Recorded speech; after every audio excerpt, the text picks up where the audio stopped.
Hey, welcome back to Dad Life Chess. Hope you're enjoying your day. We're going to go ahead and do a little training game here on chess.com. And I've been playing quite a bit more rapid games, and I actually got my highest score in rapid recently. But I've noticed this, and I don't know if anyone can maybe verify this or if it's just a hunch that I have, but I feel like different times of the day, opponents' strength goes up and down. It seems like when I play in the afternoon, for some reason, around my time, that's an interesting move right here. Seems like the opponents are a little bit easier, but we'll see. So we kind of have like a unique. Well, my opponent wants that bishop, so if they want that bishop, I'll take the knight. I'll gladly do that. This is kind of a unique setup, to be honest with you. Okay, so my opponent says no to that, but I drop back here. They could go here. Yeah. My opponent says I want that.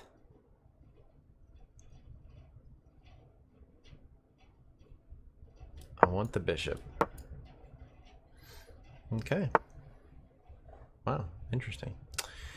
All right, I'm thinking here. Get developed.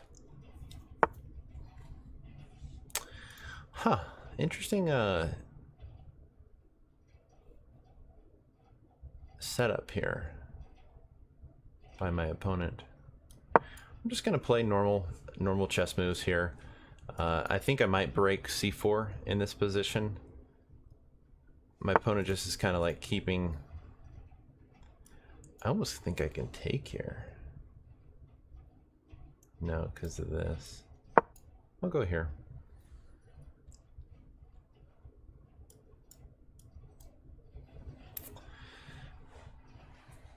I'll tell you what, this was a unique game right out of the opening. And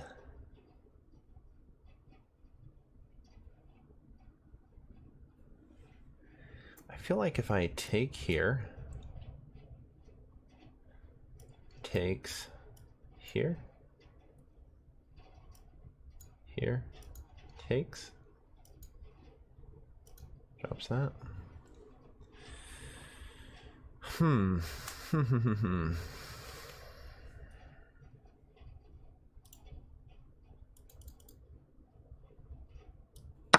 Let's try that.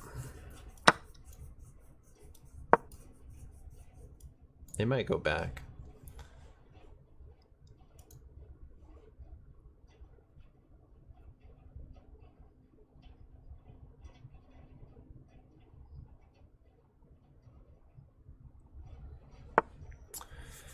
Okay. Can I just take here? That pawn's dropping too. Why didn't I see that? Back here. I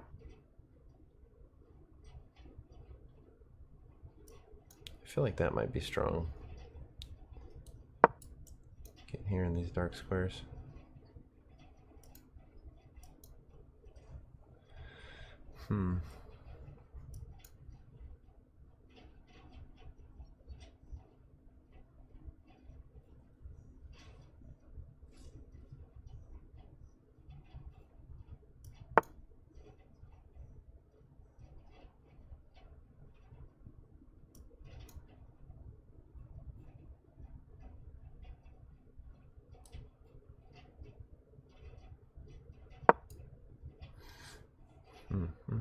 Takes here. I'm definitely threatening this bishop here.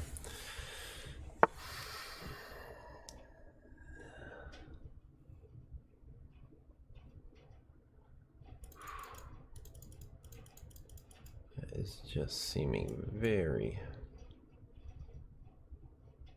hairy. Here. Isn't this a move? That's kind of dicey, actually. I'm kind of curious about this. I think that might have been a very strong move. My opponent's kind of, I don't know what they're able to do here.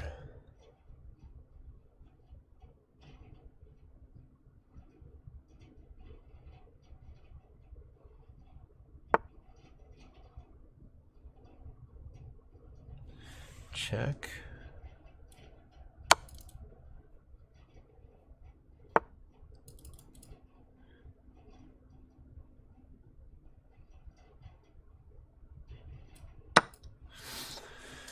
Well, I'm up the exchange, so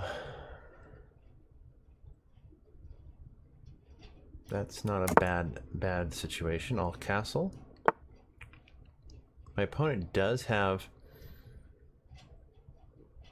the 2 bishops. However, I feel like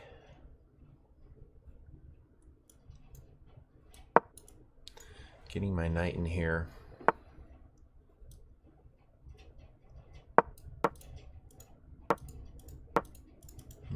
Don't want to do that.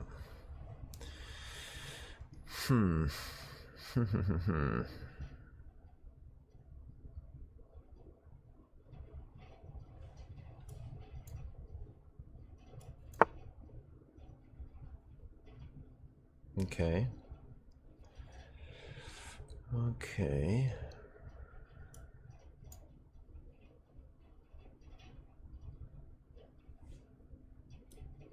I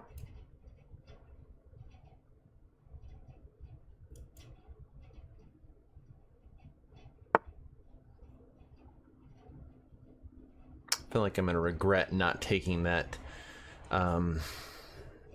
bishop, that knight earlier, but I don't mind necessarily taking here.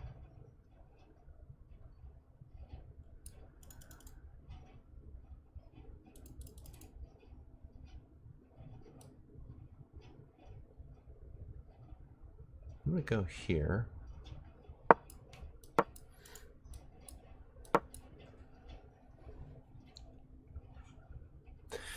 This bishop is placed strongly. I don't necessarily want to get rid of that bishop prematurely.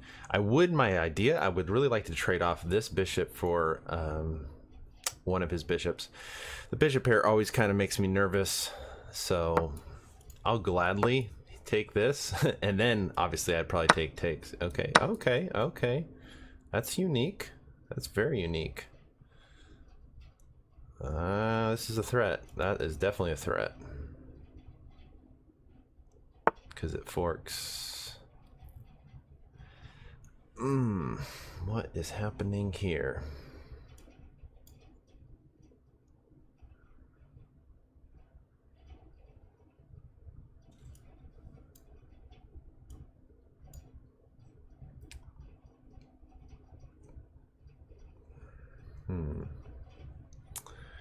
So many choices, but I kind of need an open file for my pieces here. Takes here, takes, yeah. Then push. Takes.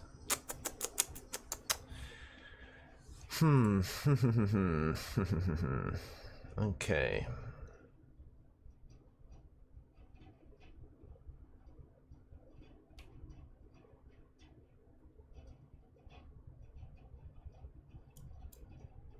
Let me go here.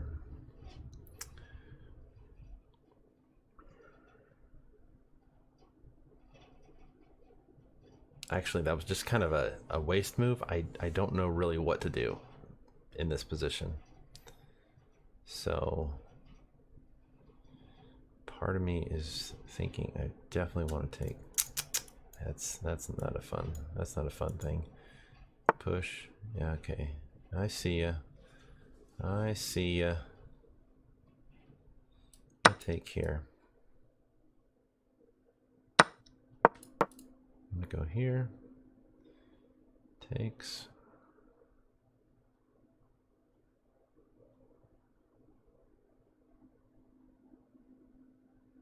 Yeah, this is kind of what I was hoping for.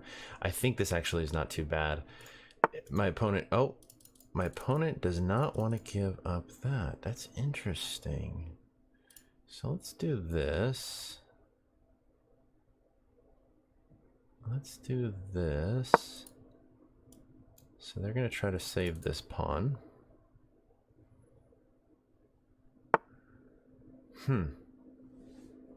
Okay. Okay. I see where you're coming from.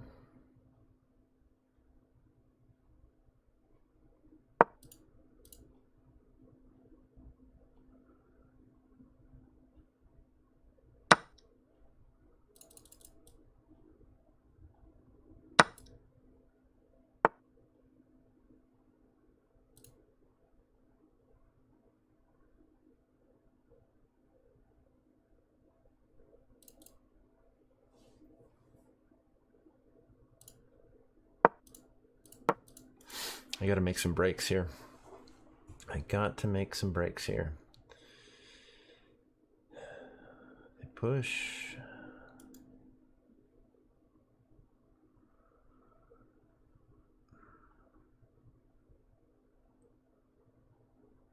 Those bishops are powerful. Those bishops are powerful. I'm realizing that's a problem. Yep. That is a problem.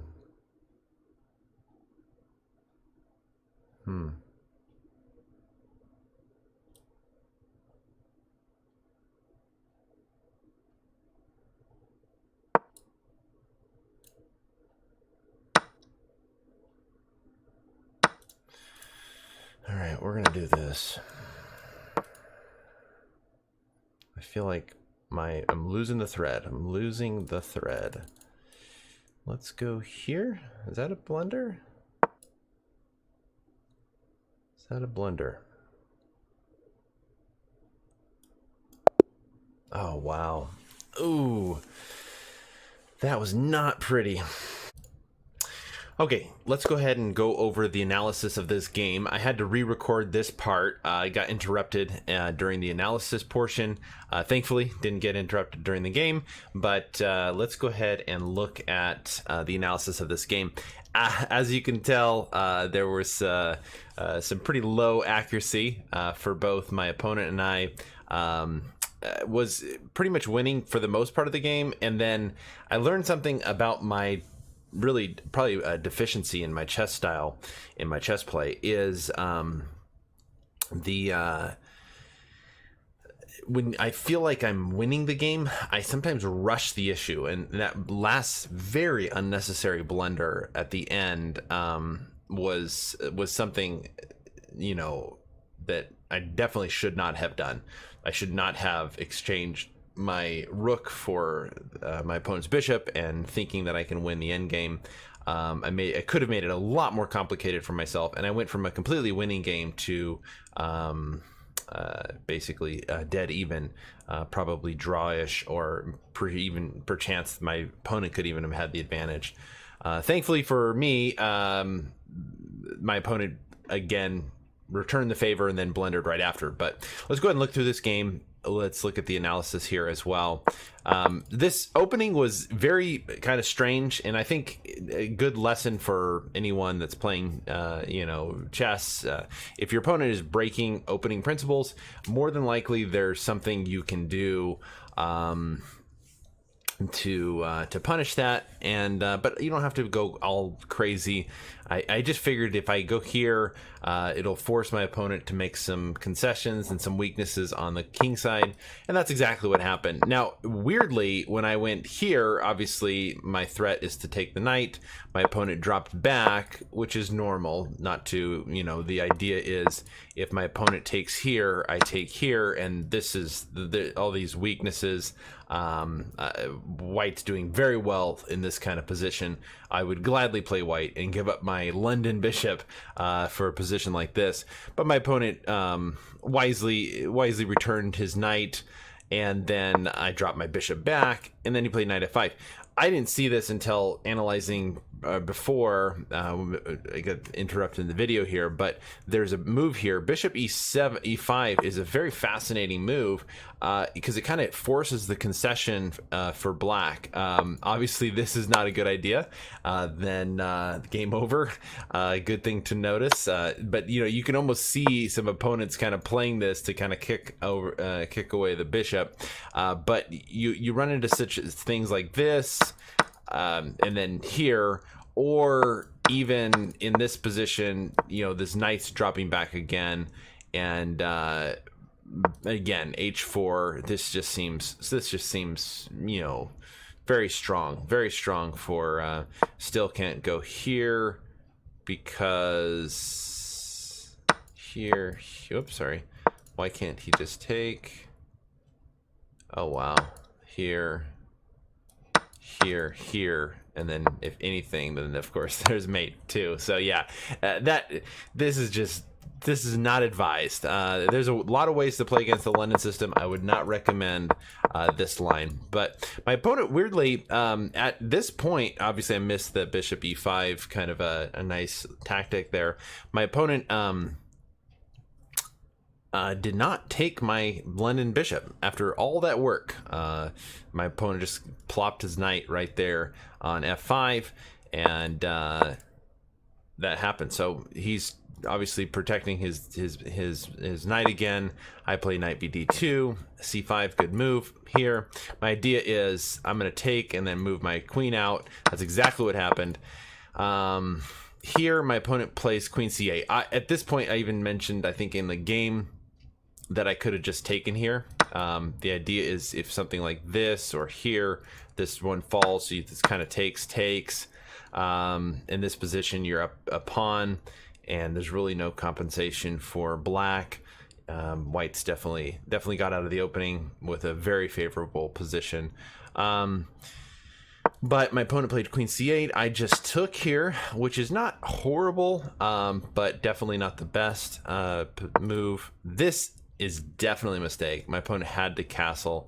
Bishop d6. This bishop is just planted right there, forcing or stopping my opponent from castling. I was literally very much so expecting this.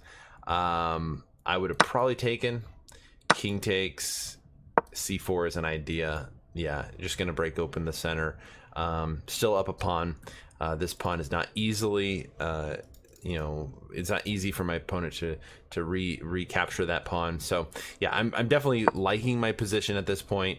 My opponent plays f6, which I didn't really understand the reasoning behind that. Perhaps to get the king over here, and then I'm bringing my knight in. My threat is here. Takes and then takes here. My opponent wisely backs up.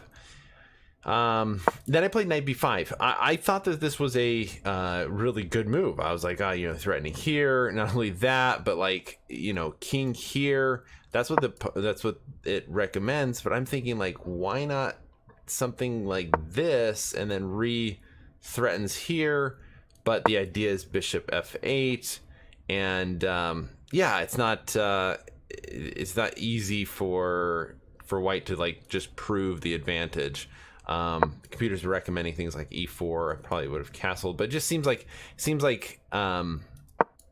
black might be getting out of this. Knight c7, I guess. Can't take here. Here, does that do something? I can't. Oh, that. This is just, yeah. So it is dicey. It is, black is on a razor's edge, but yeah, I didn't think my knight b5 was a bad move. Unfortunately for my opponent, they didn't play the best defensive resource, so queen d7 allowed me to win the exchange. And then, I'm kind of pushing here a little bit, but at the same time, I was kind of losing the thread. I was losing the idea of kind of what to do. I was thinking f5. Is f5? Is that f4? Is that a move? I guess it's okay. Something here, just push. But anyway, I played knight f3 here. None of these moves are like horrific. there's an interesting tactic. This is a very cool tactic, and a little bit deep. I would not have seen this. I played the second best move according to the computer, Queen B5, which ended up being a mistake according to the computer because there is this tactic, and the tactic goes like this: it's bishop takes, and then bishop takes. Then knight takes e6. Here's the key: it's a deflection. If queen takes here, this is just lights out. Okay, but if not, if basically like rook e8, then the knight can drop back over here to d4, and blacks up a ton of material. The exchange and a pawn. 1, 2, 3, 4, 5, 6. Yeah, exchange in 2 pawns.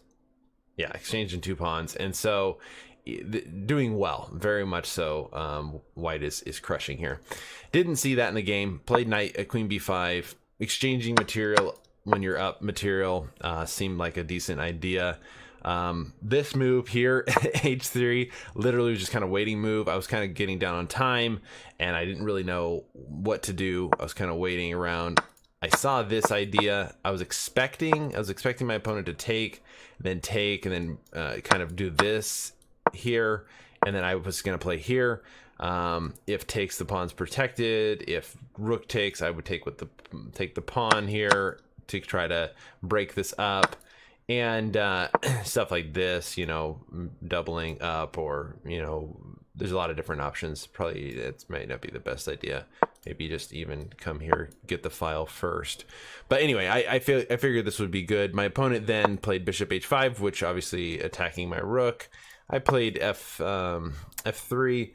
Not the best move, but it still works.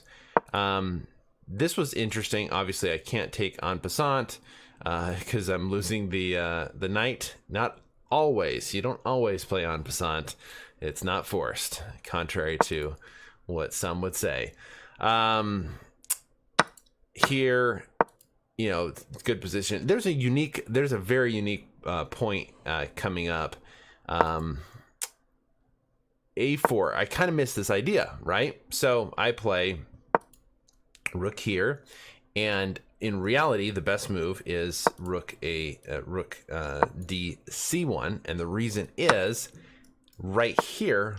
Boom, that bishop is trapped. That bishop cannot go anywhere, and the threat is obviously b3, and that bishop's a goners. I didn't play. I gave that escape square. I didn't play that. I pushed my rook onto e1, and when my opponent took here, this is where I just made a very bonehead decision. I took here, and my opponent takes back. I went here. My opponent wants to get this, where honestly, all that my opponent had to do is take, and then they can get this here, and look at this. I went from absolutely winning to a draw, and I very well could have lost this game.